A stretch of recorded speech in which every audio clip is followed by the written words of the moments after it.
Así inicia Noticia en Profundidad. Qué placer acompañarles. Soy Tatiana Pérez y les saludo desde nuestra sede central.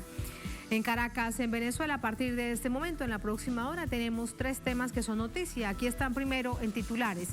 En Noticia Colombia, salen a la luz las pruebas por las que la Fiscalía investiga al candidato a la presidencia, Rodolfo Hernández. Se trata de un grave caso de corrupción que involucra a su hijo. Paradójicamente, la lucha contra la corrupción es el lema de su campaña. Les contamos y analizamos este contexto político electoral. En Noticia Brasil, sube a más de 120 las muertes en Pernambuco, producto de los deslaves por las intensas lluvias. Una tragedia que se repite lamentablemente por un problema de fondo no atendido. Vamos a verlo. En Noticia Bolivia, en pleno repunte de casos de COVID-19, el Colegio Médico se va a huelga por 48 horas. La directora nacional de Seguros de Salud denuncia que se trata de un paro político, que detrás hay varios golpistas de 2019. Vamos a verlo. En Noticia Casi comienza. Bienvenidos, bienvenidas.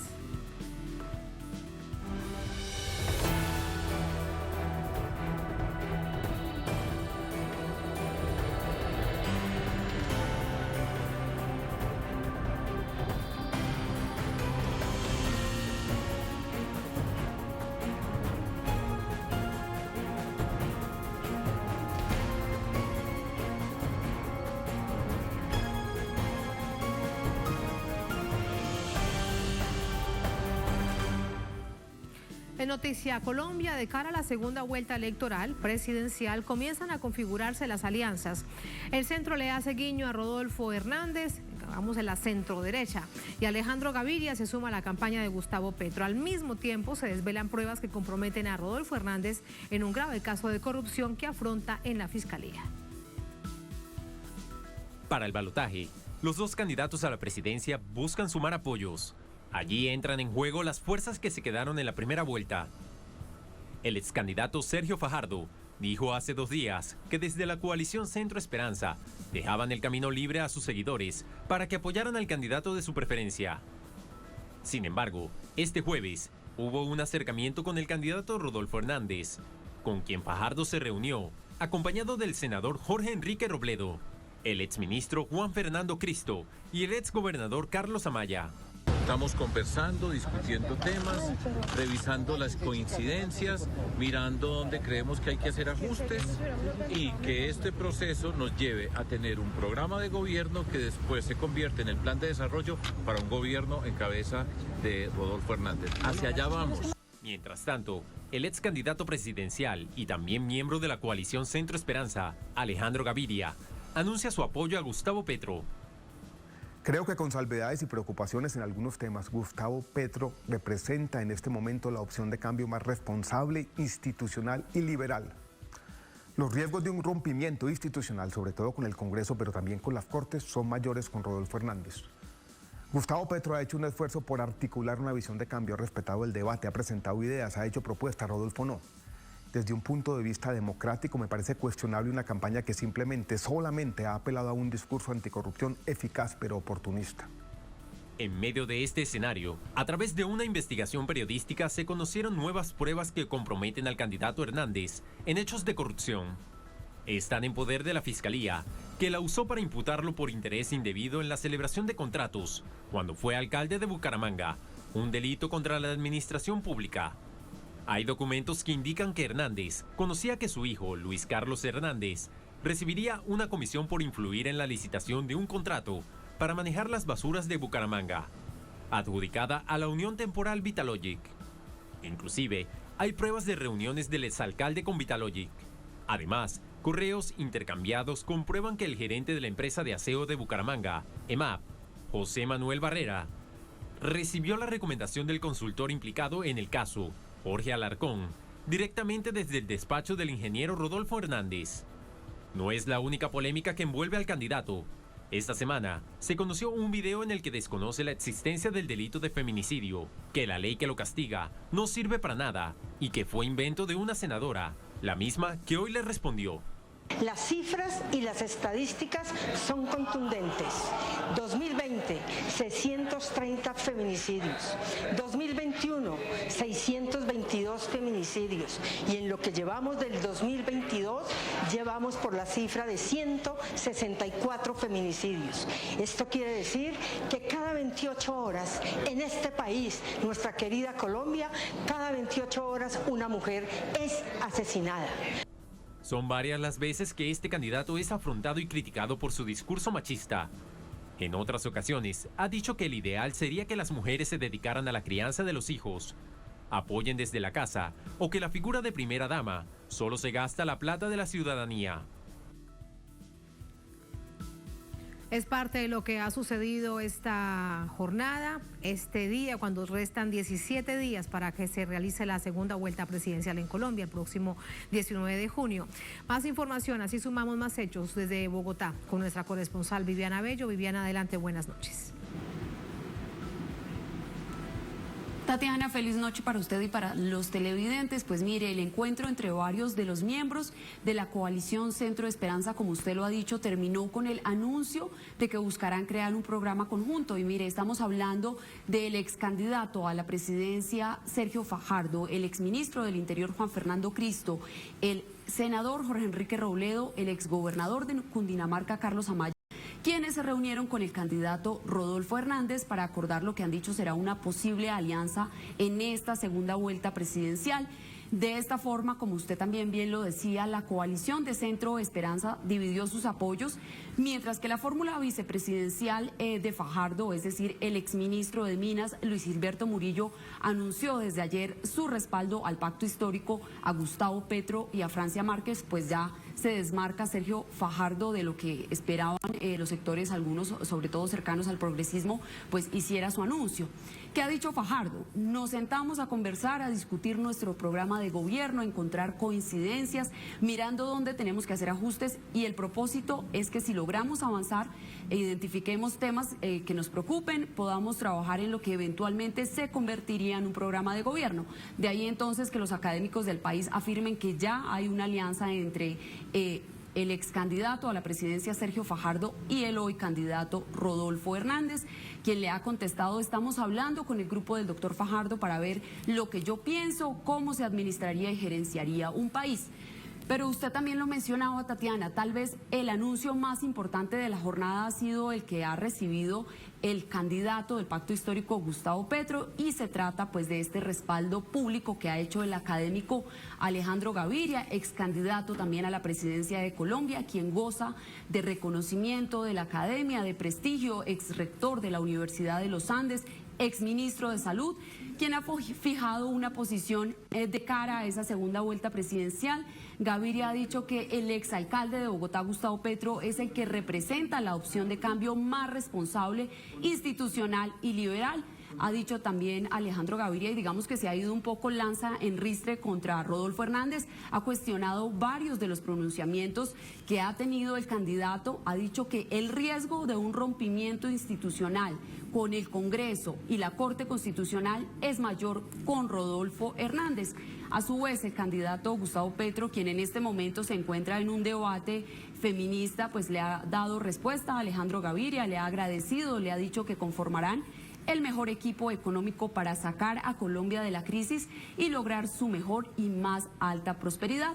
Mientras estas dos respaldos avanzan, mientras continúan dándose estas movidas políticas, pues también se pone en discusión, y digamos que el debate más grande que se da en Colombia en este momento es lo que ha dicho el candidato Rodolfo Hernández, quien, como ustedes saben, no ha participado en debates políticos, no ha participado en ningún debate presidencial televisado ni tampoco en radio, simplemente se ha dedicado a través de sus redes sociales, de TikTok y de Facebook, de dar a conocer sus propuestas, pero también en la emisora ha dicho pues que la Fiscalía no tenía pruebas para acusarlo por corrupción.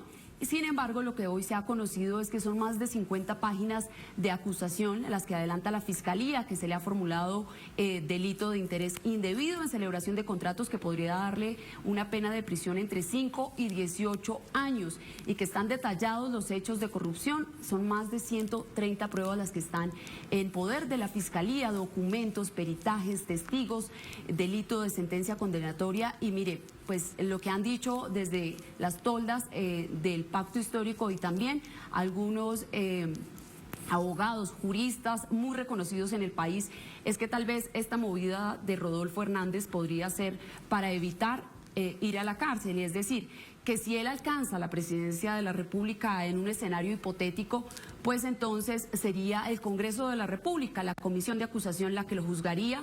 Así podría evadir también la Corte Suprema de Justicia y que desde allí, estando en la Casa de Nariño, podría presionar a los legisladores para que su caso pues quede en la impunidad y que por eso pues reclaman celeridad en este proceso que se adelantan por celebración indebida de contrato. Tatiana.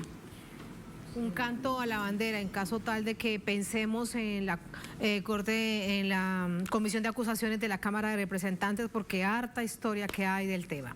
Gracias, Viviana. Muy buenas noches. Vamos a entrar. Tatiana, buenas noches, Viviana, gracias. Vamos a entrar con el análisis. Para ello nos acompaña Miguel Ángel Barrera, él es periodista, es abogado, defensor de derechos humanos, nos acompaña desde Barranquilla. Miguel Ángel, bienvenido. Buenas noches. Hola, muy buenas noches, ¿cómo están? Muchas gracias por la invitación. A usted muchísimas gracias. Primero, preguntarle acerca de las acciones políticas electorales que hemos visto durante esta jornada. ¿Cuál calificativo le da usted al acercamiento entre Sergio Fajardo? Recordemos que era el abanderado de esta llamada coalición hasta la primera vuelta de Centro Esperanza, que es la centro derecha en Colombia, y ese acercamiento que ha tenido hoy, por lo menos públicamente hoy, con el candidato del uribismo, evidentemente el uribismo, Rodolfo Hernández. Sí, pues no es mucha la sorpresa que esto causa, toda vez que siempre se supo que Fajardo era el plan B del uribismo. El plan A era Fico, alias Fico, el plan B era Sergio Fajardo y el plan C, como ahora ya todos se están dando cuenta, era Rodolfo Hernández. Entonces no es de extrañarse ni de sorprenderse que Sergio Fajardo haya manifestado su apoyo ya formal a la campaña de Rodolfo Hernández. Hay algo que hay que entender y es que fundamentalmente el uribismo no está dispuesto a entregar el poder, ¿sí? Y para eso se va a inventar cualquiera de las fórmulas que tenga a su mano y eso incluye generar todas las posibles coaliciones. Ahora, eso va a ser un problema porque la verdad verdadera es que el pasado domingo 29 de mayo el pueblo colombiano se manifestó mayoritariamente por el cambio. Los 8,5 millones de Gustavo Petro y los cerca de 6 millones de votos de Rodolfo Hernández suman más de 14 millones de votos de colombianos y colombianas que se manifestaron por el cambio, porque no quieren más uribismo en Colombia. Sin embargo, ahora vemos que parte de ese voto duro, incluso del uribismo, María Fernanda Cabal, estamos hablando de congresistas, de Paloma Valencia, de José Obdulio Gaviria, han dicho que apoyan, abiertamente lo han dicho, al candidato Rodolfo Hernández. ¿Parece una paradoja o es parte de la estrategia? Y además, ¿qué hará este candidato? Sí, bueno, pues mire, son como el camaleón, ¿no? Ahí sí como la salsa de Rubén Blades. Y te conozco camaleón aunque vengas disfrazado. El señor Hernández sacó en días pasados un Twitter diciendo las diferencias que él supuestamente tenía con el uribismo, a lo cual el Centro Democrático de inmediato le respondió con los parecidos que él tenía con el primer gobierno de Álvaro Uribe Vélez. Sí, ahora es indudable que se van a parecer, es indudable que se van a aliar. Y yo pienso que está muy bien que María Fernanda Cabal manifieste su apoyo, que el Centro Democrático manifieste su apoyo, que Fico haya manifestado su apoyo, porque se sinceran y se desnudan ante la ciudadanía. Rodolfo Hernández no es ninguna opción de cambio, ¿sí? En todo caso, es la involución, es un retroceso, es el retorno al Uribe primero, al Uribe primigenio, a ese que ahorita mismo está a punto de ser involucrado como el máximo responsable de lo que se dio a llamar en Colombia falsos positivos. Sí, la Jurisdicción Especial para la Paz avanza, el proceso de paz avanza y ellos están sumamente angustiados por esto porque uno, no quieren que Colombia se enrute hacia un destino mejor, de justicia social, de paz y de prosperidad social, ¿cierto? Y segundo, no quieren reconocer sus responsabilidades ante la Jurisdicción Especial para la Paz, lo que equivale a reconocer sus responsabilidades ante el mundo. Entonces, está muy bien ante los ojos de los colombianos y ante los ojos del mundo que manifiesten su apoyo públicamente. El ingeniero Hernández, muy astutamente, ayer en una entrevista en la W Radio, no dijo nada, dijo, yo no puedo hacerme responsable si la gente quiere votar por mí, sí, como diciendo que él no iba a rechazar los votos del uribismo. Lo que dijo así es que él no se iba a tomar fotos con ninguno de los representantes del uribismo. Entonces, en ese sentido, ciertamente, sí, el uribismo ya enfiló todas sus maquinarias, los más de 42 clanes de la mafia política que ha estado enquistada en este país desde hace más de 80 años, ¿sí?, para apoyar la candidatura de Rodolfo Hernández. Ahora, lo que es verdad es que Rodolfo Hernández, en un supuesto caso, ¿sí?, podría acumular los votos que tiene, que son cerca de 6 millones, pero que no todos van a estar con él precisamente porque muchos de los que votaron por el cambio, los 5 millones de Fico y algunos votos rezagados de Sergio Fajardo, porque, por ejemplo, el senador Ariel Ávila ya se manifestó a favor de irse con la campaña de Gustavo Petro y de Francia Márquez. Pero ese es el techo que tiene Rodolfo Hernández. Por el contrario, Gustavo Petro puede crecer aún más. Aquí te pregunto para más claridad, Miguel Ángel, ¿cuál es el techo que tiene Rodolfo Hernández? ¿Hasta dónde realmente alcanzaría? ¿Hasta dónde llegaría? Mire, incluidos los votos uribistas que él dice que, pues que tampoco dice no los quiero, ahí los tiene. No, él no los va a rechazar, ni tanto que fuera, ¿sí? De hecho, ayer en la mañana, en la W Radio decía, yo no puedo hacerme responsable de la gente que quiera votar por mí, y bienvenidos los que quieran votar por mí, decía él, ¿cierto? Pero ese es su techo. O sea, su techo real es el voto duro del uribismo, más algunos que quieran persistir con él, pero muchos.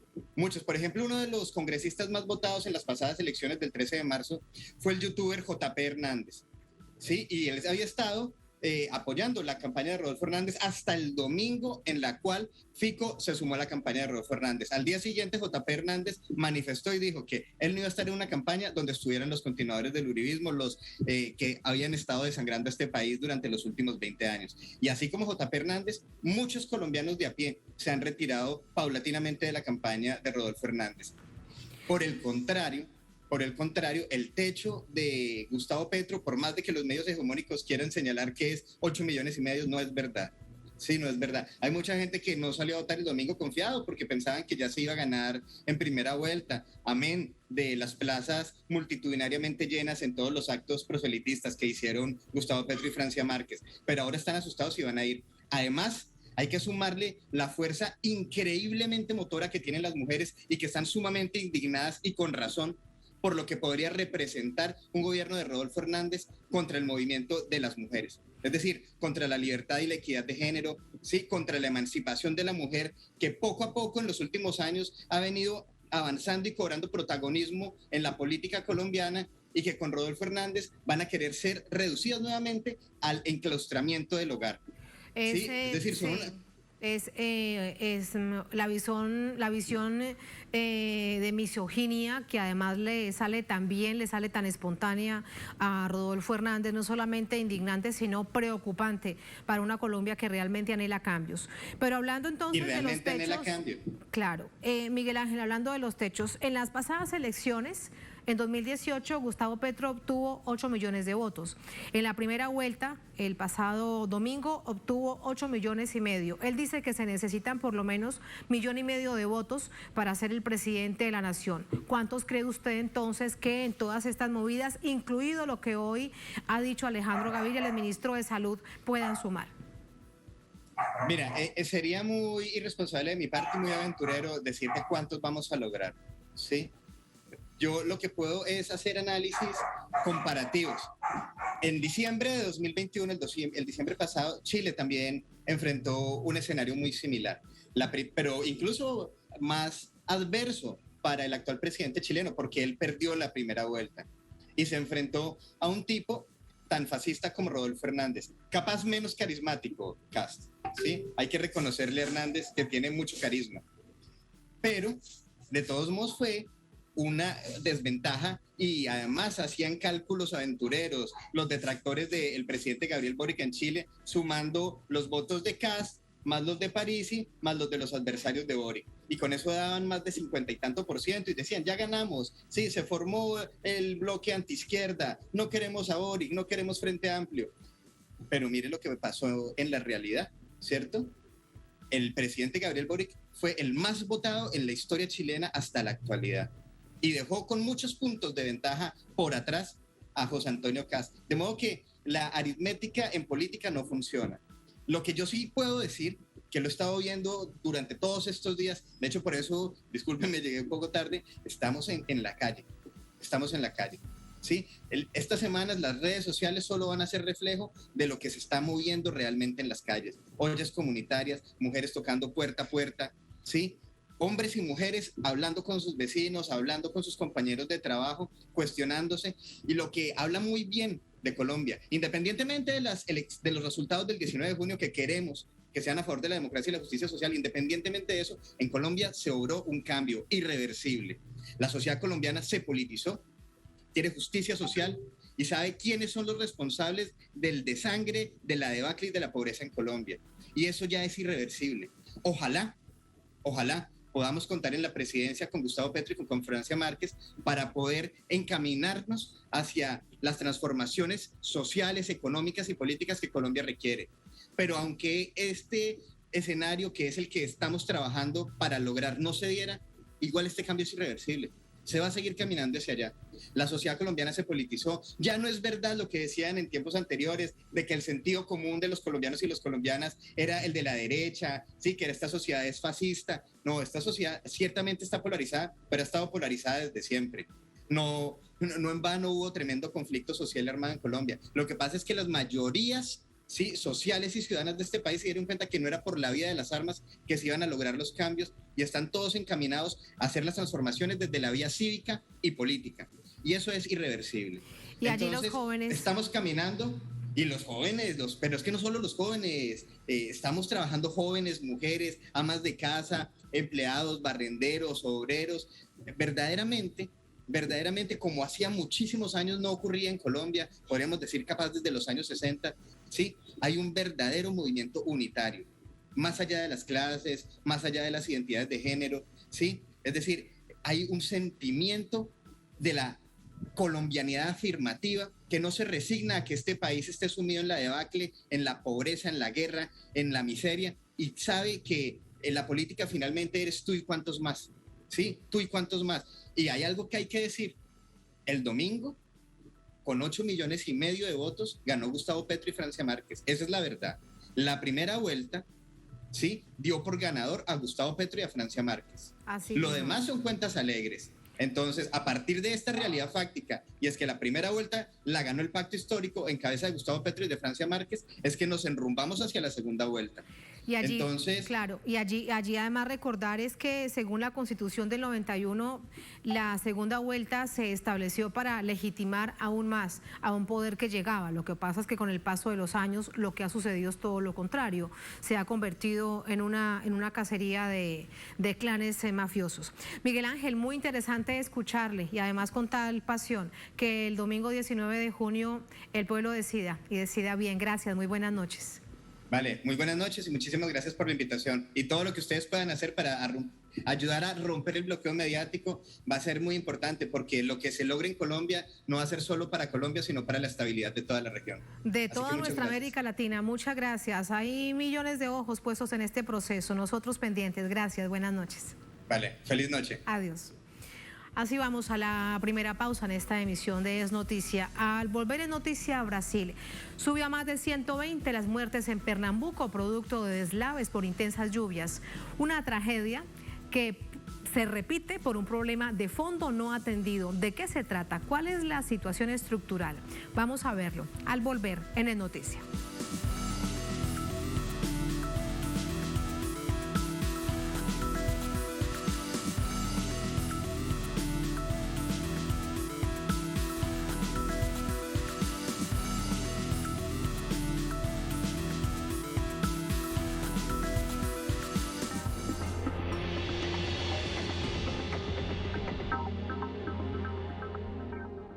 En Conviasa sabemos lo importante que es mover tu negocio. Por eso ofrecemos el servicio Conviasa Cargo. Hoy llevamos tu mercancía a más de 16 destinos internacionales. Con personal calificado y la mejor tarifa del mercado, podrás enviar hasta 90 toneladas. Contáctanos por nuestra página web, correo o el número que aparece en pantalla. Movemos tu negocio siempre a tiempo. Conviasa, nos hacemos cargo. Llama a tu proveedor de cable, sintoniza la señal de los pueblos del mundo en HD. Las noticias no se detienen y nuestro avance tecnológico tampoco. Por eso cambiamos a los satélites IS-34 y IS-14 para seguir junto a vos en español y en inglés. Porque Telesur siempre da más.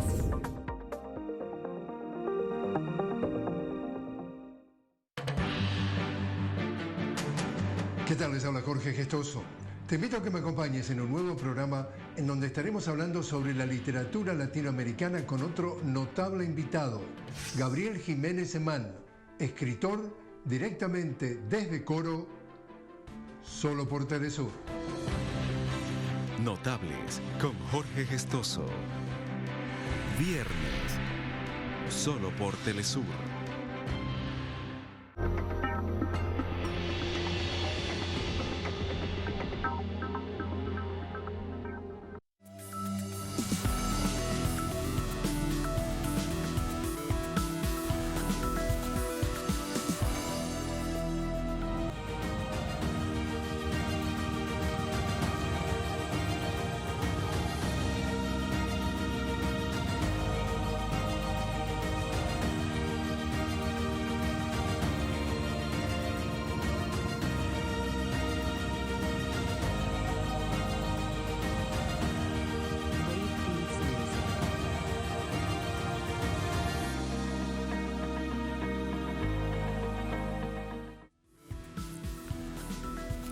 En noticia Brasil, las fuertes lluvias ocurridas en el estado de Pernambuco, en el estado de Recife, han dejado un saldo de 120 muertos y varios desaparecidos. Vamos a verlo.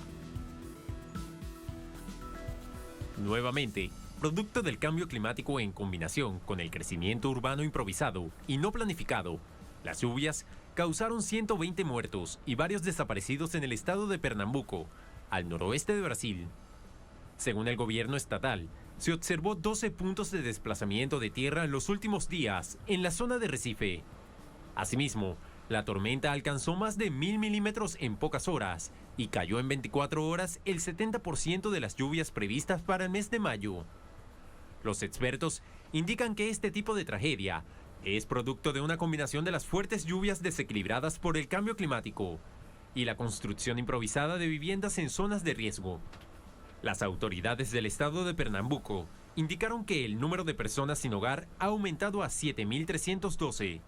También indicaron que hay 66 albergues distribuidos en 27 municipios. El presidente Jair Bolsonaro recorrió el lugar y ordenó acciones de ayuda humanitaria y recuperación de los servicios y adjudicó financiamiento para las labores de rescate, pero no hay planes concretos que ataquen la crisis de vivienda y hábitat. Durante los 3 años de su gobierno, Bolsonaro ha sido cuestionado por su política poco ambientalista, como por ejemplo la deforestación en la Amazonía. En consecuencia, debido a la falta de políticas públicas y ambientales, datos recientes indican que casi 8 millones de brasileños fueron afectados por desastres ambientales en los 3 primeros meses de 2022. ¿Cuál es la situación a esta hora? Vamos a Sao Paulo con nuestro corresponsal Nacho Lemos para conocer la información. Nacho, adelante, buenas noches. Saludos, Tati. Así es, informaciones que tenemos a esta hora en Sao Paulo es de que han sido 127 las víctimas fatales por las inundaciones y los deslizamientos de tierra que tuvieron lugar en la última semana en Recife, capital de Pernambuco. Resta una mujer desaparecida y hay cerca de 9.300 personas evacuadas en este momento. Muchas personas que no pueden volver a sus hogares por peligro, porque todavía no se logró regularizar la situación en el estado de Pernambuco, específicamente en la periferia de la ciudad de Recife.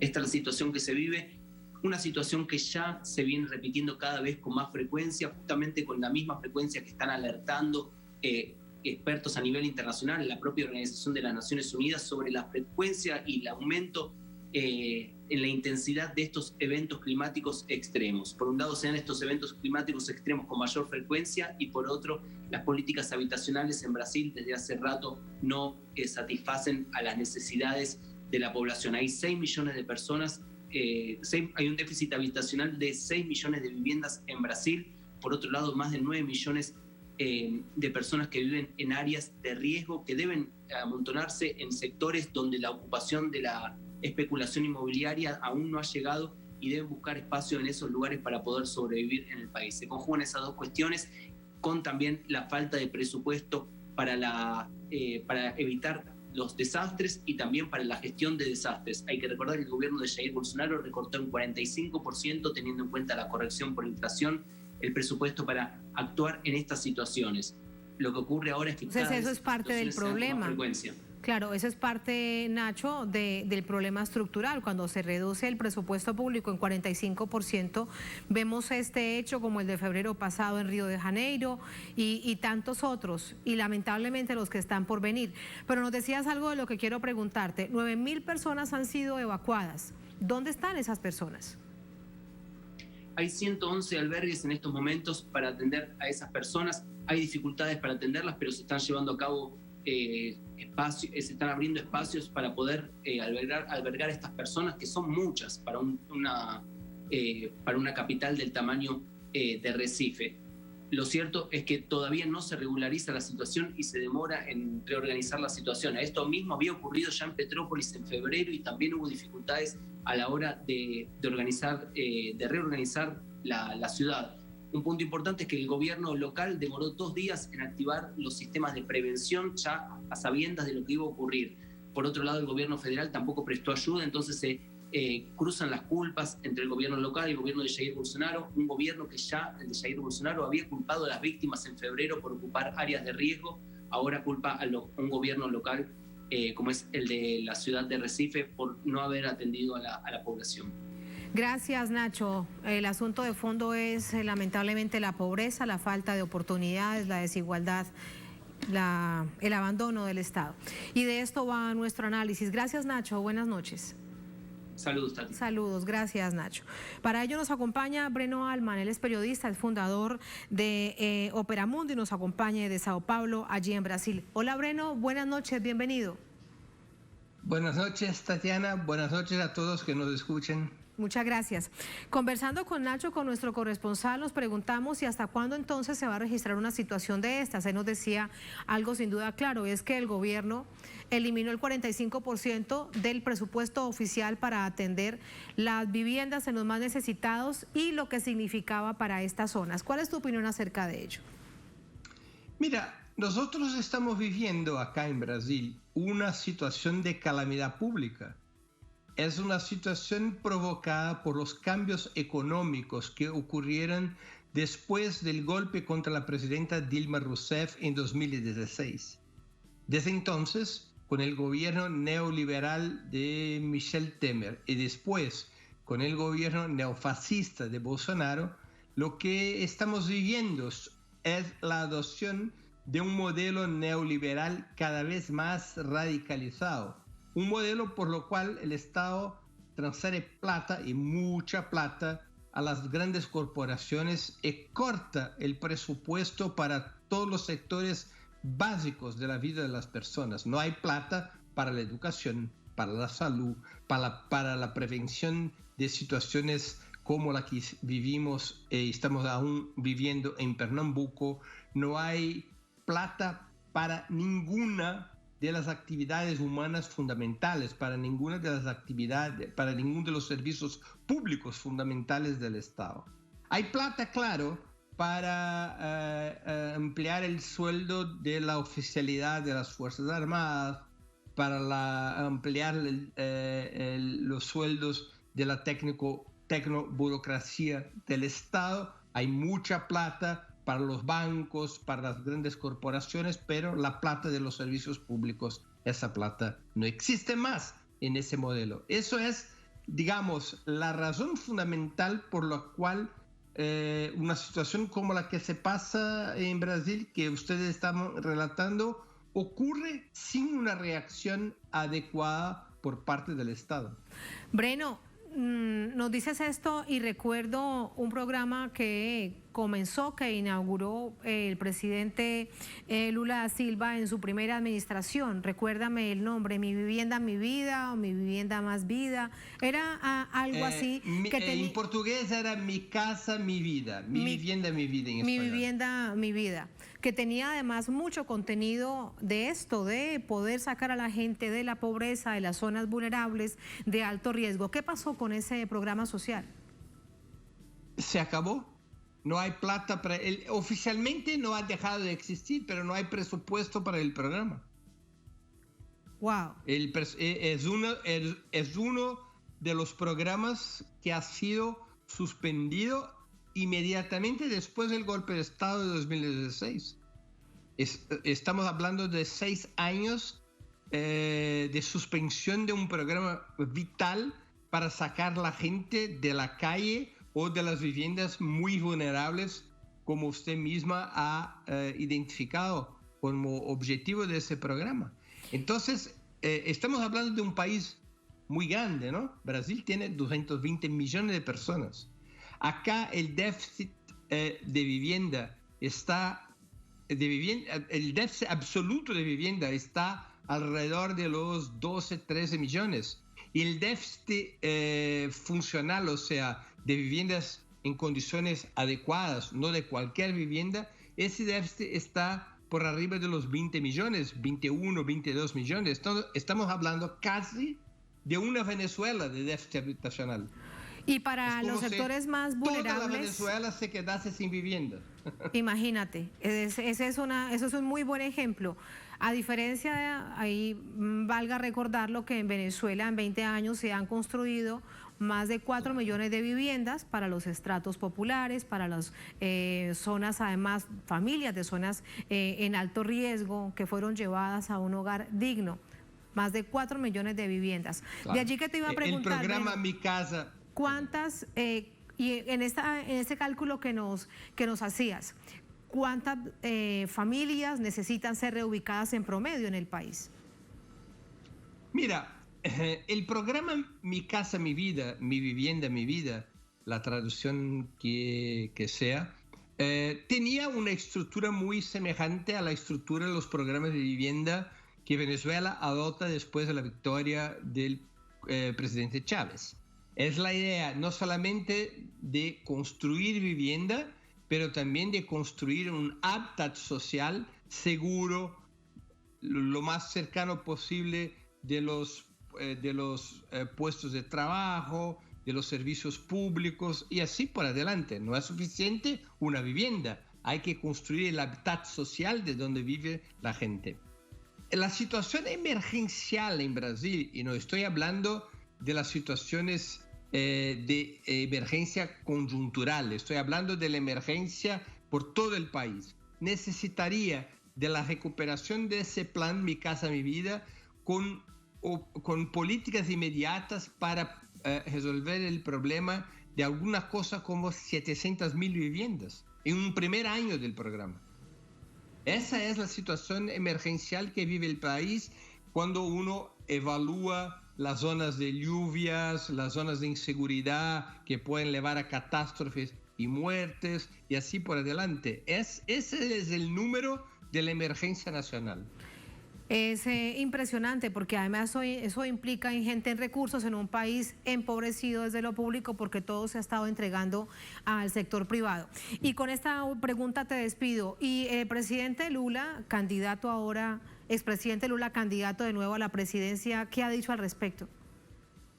Mira, el expresidente ha planteado muy claramente que una de las primeras cosas que va a hacer cuando vuelva al Palacio del Planalto es recuperar el programa Mi Casa, Mi Vida con digamos, una actualización que se hace necesaria por cuenta de las situaciones emergenciales y por cuenta de que estamos viviendo una otra etapa en la vida del país.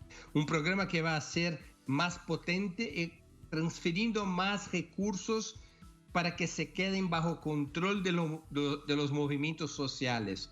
El programa anterior tenía un determinado grado de confianza en las empresas, se pagaba a las empresas para que se entregaba plata a la gente para que compraran viviendas de empresas que la construían. Solamente un 3% de ese presupuesto estaba bajo el control de los movimientos sociales. El expresidente Lula está hablando muy claramente de ampliar ese percentual bajo control de los movimientos sociales. Y eso es muy importante porque para que el capital privado no tome provecho de un programa tan importante para el pueblo brasileño. Además que eso, el presidente Lula está diciendo que va a tomar medidas emergenciales para enfrentar ese déficit de 700.000 viviendas urgentísimas, urgencia de vida o muerte, y también va a utilizar ese programa Mi Casa, Mi Vida para generar puestos de trabajo en un país donde el desempleo está por arriba de los 12 millones. El desempleo abierto está por arriba de los 12 millones.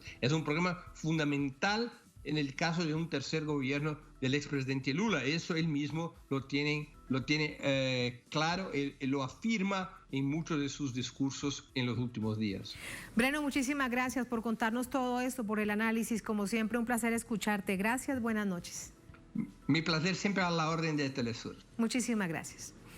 Así vamos a la última pausa en esta emisión de Es Noticia. Al volver en Noticia Bolivia, en pleno repunte de casos de la COVID-19, el Colegio Médico se va a una huelga de 48 horas.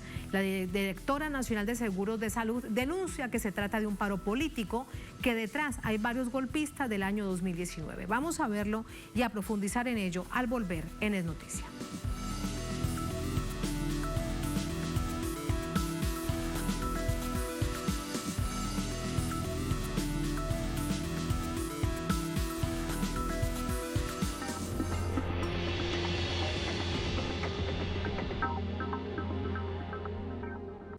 Contacta a tu operador de cable y pide la señal de Telesur HD, así de sencillo.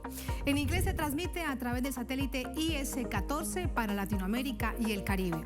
Y para nuestros pueblos de habla hispana, el satélite IS-34 en América y Europa. Haciendo más fuerte nuestra huella mundial, porque Telesur siempre da más.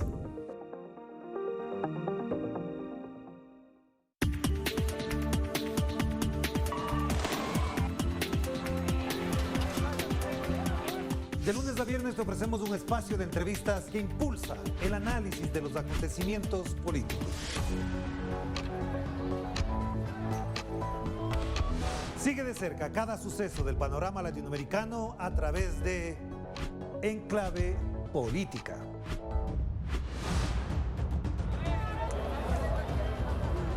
Solo por Telesur.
En Noticia Bolivia, los gremios médicos asociados a sindicatos de trabajadores en salud retornaron a la huelga para exigir atención a más de una decena de demandas.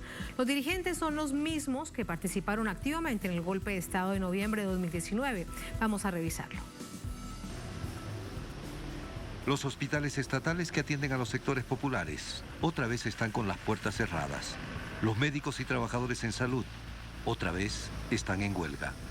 Nosotros lo único que queremos un día es que nuestros compañeros, los miles de colegas que trabajan, trabajadores y profesionales, pues tengan condiciones en su hospital y no sean ovejas del matadero. Hoy día somos ovejas de matadero. Los dirigentes son los mismos que participaron activamente en el golpe de Estado de noviembre de 2019, también con continuas huelgas y paros. Estos actores que dicen, no, yo no soy político, me acusan de político. ¿Qué más muestra de ser político que ser candidato a alcalde por el municipio de La Paz?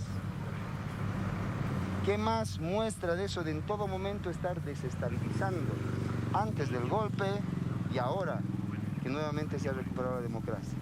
Los gremios del sector salud dicen que quieren dialogar, proceso interrumpido por ellos mismos. Cuando el Ministerio de Salud los convocó, cambiaron sus demandas en la primera reunión con el argumento de que ya no eran solamente gremios de médicos, sino que se habían asociado todos los trabajadores del sector. Aceptamos. Nos enfrascamos en el primer punto donde se radicalizaban en la abrogación de la ley de emergencia sanitaria. Les hemos dicho, puede ser que nosotros como ministerio estemos equivocados. Háganos un informe que sustente su pedido. Ellos han dicho, requerimos información. Les hemos facilitado la información. El informe nunca ha llegado. Entre tanto, los pacientes esperan a las puertas de los hospitales estatales. Afecta harto, afecta a la gente pobre, a la gente humilde, que yo tengo que venir del Alto. Discúlpeme, yo he comprado recetas porque no hay atención médica. Tengo que comprar recetas. ¿Y usted sabe cuánto cuesta? Son 73 bolivianos, que podía haber pedido una cita médica para poder atender a mi esposa. Mi esposa está con cáncer. María Esther viene de Rurrenabaque, a más de 350 kilómetros de La Paz, al control del cáncer que padece.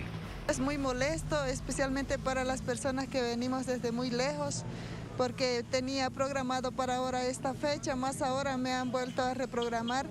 Eusebio y su esposa vinieron de Los Yungas, a más de 100 kilómetros de La Paz. En este hospital público le practicaron cesárea. Hoy vino a que le revisen los puntos que están sangrando.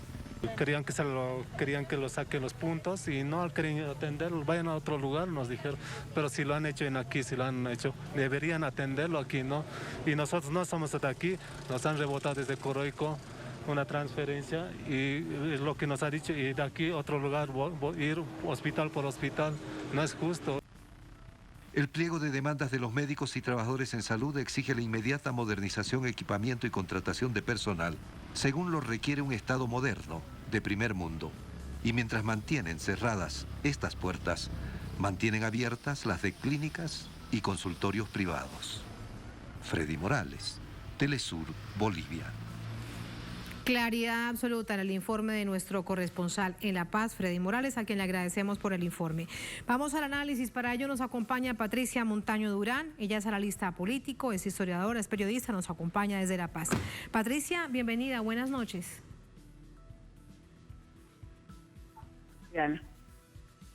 Gracias por acompañarnos.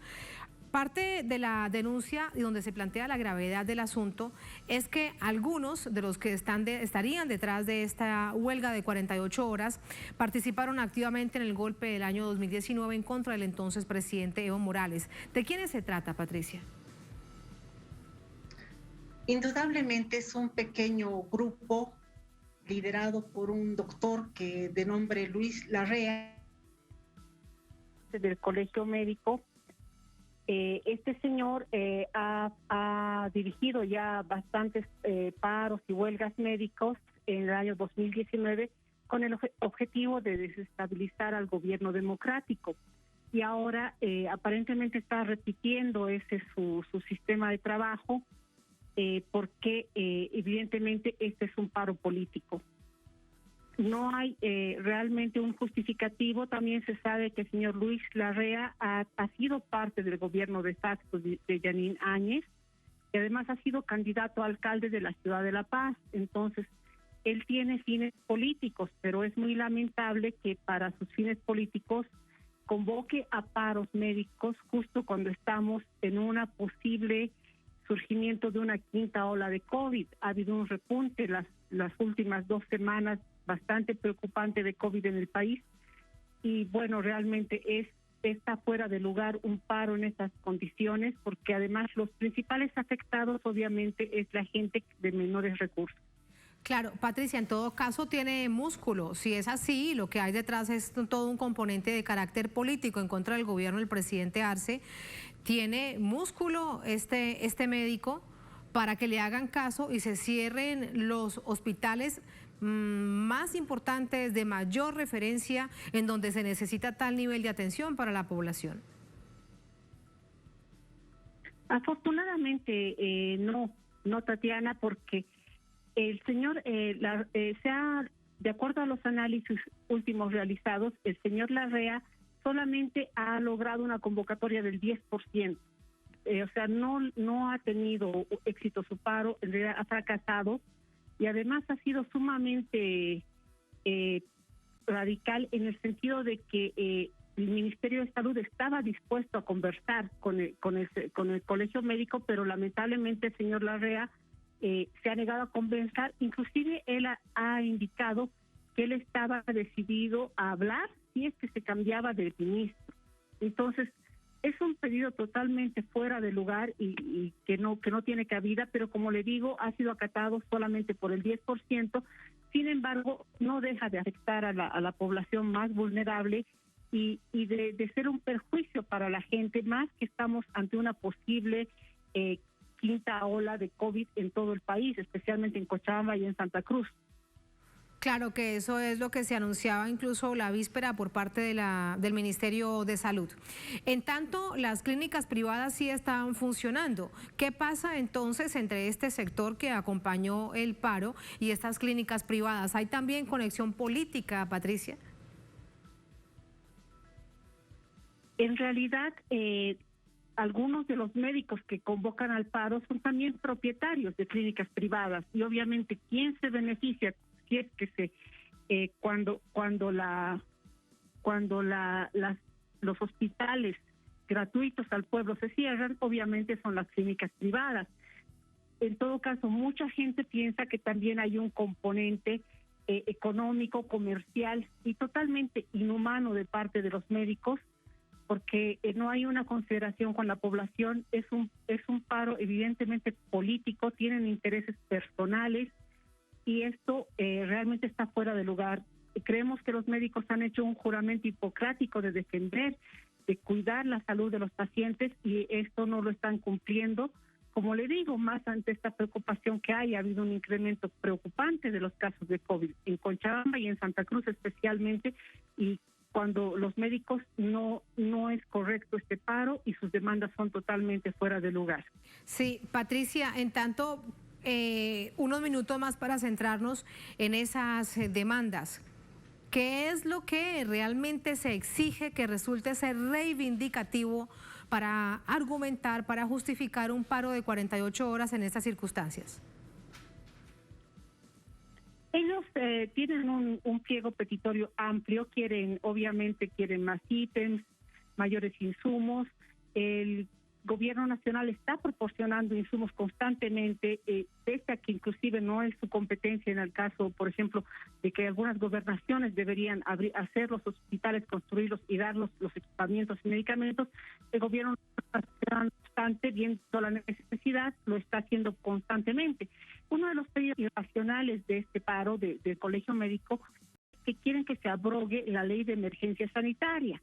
Esta ley es justamente la que permite una atención pronta y una compra rápida cuando hay necesidades, cuando hay emergencias sanitarias, justamente evitar un poco la burocracia y hacer una adquisición más pronta, digamos, de pruebas, de medicamentos, de equipamiento, porque justamente para eso se trata una emergencia. Es bastante incomprensible, lamentablemente, Tatiana, y totalmente me parece injustificado. Y más si uno se pone en el lugar de la gente que necesita atención médica en los hospitales de todo el país, realmente es injusto, inhumano y está fuera de lugar este paro médico que afortunadamente no ha tenido un alcance total masivo, pero indudablemente perjudica también a la población. Que sí ha afectado a la población, como lo hemos visto a través de la pantalla de Telesur. Patricia, gracias por este análisis. En todo caso, estaremos pendientes del desarrollo de este paro. Ellos han dicho que son 48 horas. Veremos si acceden al diálogo. Gracias, muy buenas noches. Muchas gracias a ustedes, Tatiana. Gracias. Gracias a ustedes por habernos acompañado. Ponemos punto final a esta emisión de Noticia. Hasta mañana. Sigan con nosotros.